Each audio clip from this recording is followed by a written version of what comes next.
One day they're there, in the group chat, at the gatherings, showing up reliably, engaging with the world around them in all the ways people expect.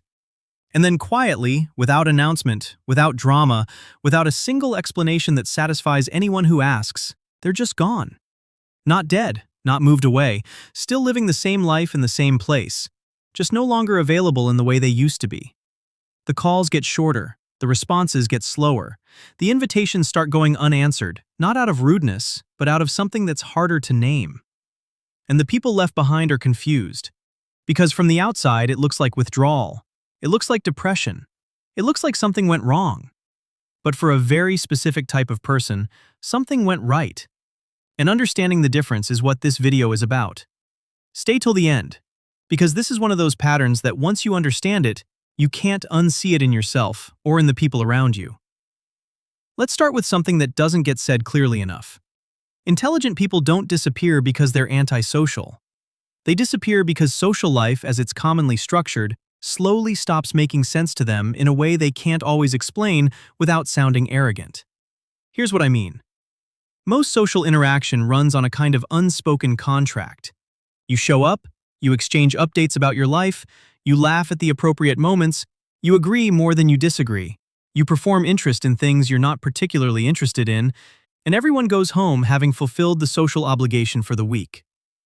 For a lot of people, this is fine. Not because they're shallow, but because the social reward, the sense of belonging and connection, outweighs the cost of the performance. For highly intelligent people, that math stops adding up at some point. Not because they're better than the people around them, because the performance has a specific cost for a mind that never stops analyzing what's happening. Every surface-level conversation is also, simultaneously, a deeper layer of processing. What is this person actually saying? What are they not saying? What is this interaction doing? What is it not doing? Why does this feel hollow even though I'm surrounded by people? That layer of processing doesn't take a break. And after enough years of maintaining social lives that don't quite feed that deeper layer, something shifts. The cost starts exceeding the return. And the intelligent person starts making quiet, uncommunicated, and very rational decisions about where their energy actually goes. Psychologists call this selective social investment. And research in this area consistently finds that people with higher cognitive complexity, the ability to hold more variables in mind simultaneously, tend to report more satisfaction from fewer but deeper relationships than from wider but shallower ones. The disappearance is often not withdrawal. It's consolidation. Now here's the part that gets more uncomfortable. Because it's not just about depth. There's something specific that happens to intelligent people in social environments that most people never identify, and most intelligent people never articulate clearly. It's the exhaustion of constant translation. When your mind operates at a certain speed and depth, most conversations require you to slow yourself down to meet them where they are. Not condescendingly, just practically. The full thought, expressed at its actual speed and complexity, would lose the room somewhere in the middle. So you edit, you simplify, you present the accessible version of what you're thinking and set the rest aside. This is fine occasionally. It's what everyone does in different contexts. But when it becomes the default mode for every social interaction, every gathering, every relationship, it creates a specific kind of fatigue that's hard to describe to someone who hasn't experienced it. It's not the fatigue of too much stimulation. It's the fatigue of sustained self-reduction. Of spending years being a partial version of yourself in almost every social setting because the full version doesn't quite fit the available containers. And at some point, often without a single dramatic moment to point to, the intelligent person does a quiet calculation.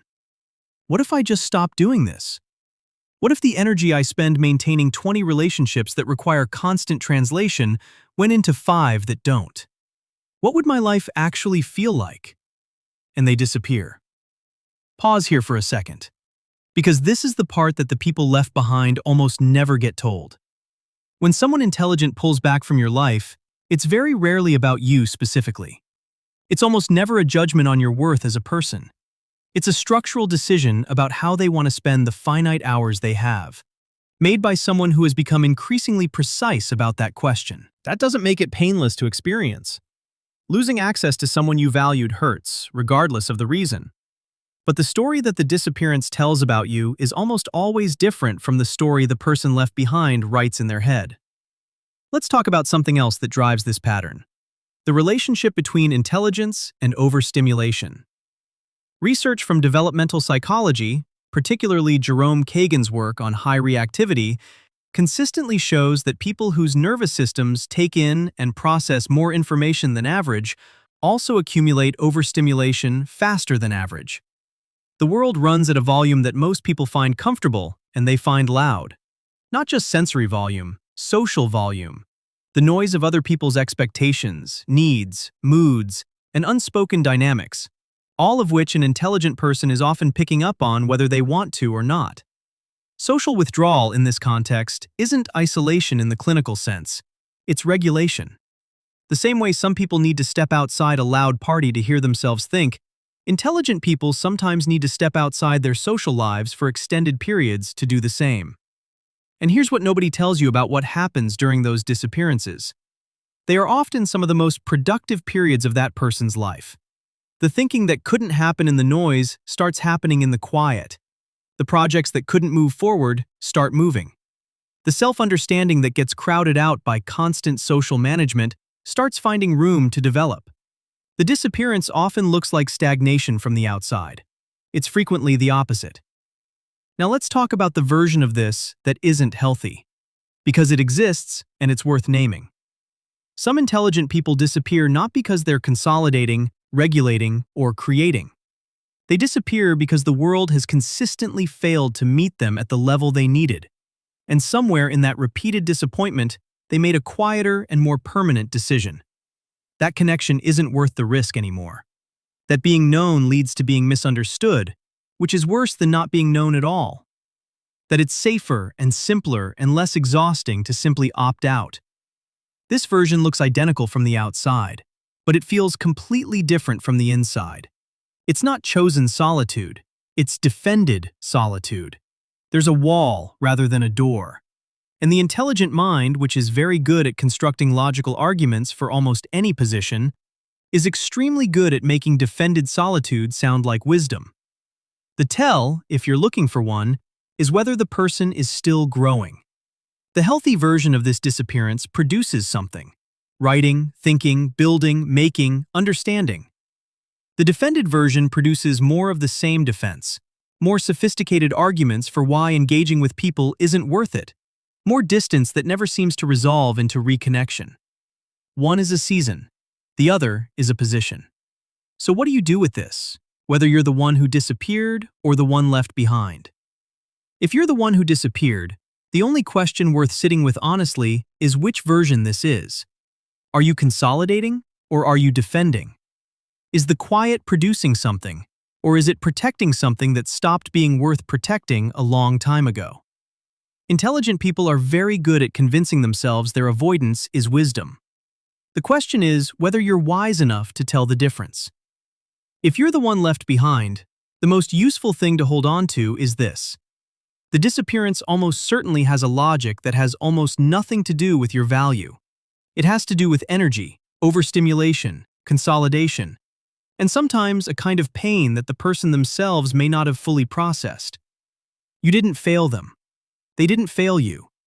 Two people can have genuinely different structures for how they need to live, and those structures sometimes can't coexist in the same social frequency. That's not a verdict on either of you. It's just how this particular pattern works. The intelligent person who disappears isn't running away from life. In most cases, they're running toward a version of it that finally has enough room for the full length of what they actually are. And sometimes, that journey requires a silence that the people who love them don't quite understand, and can't quite follow, and have to learn, eventually, to hold without it meaning what they fear it means.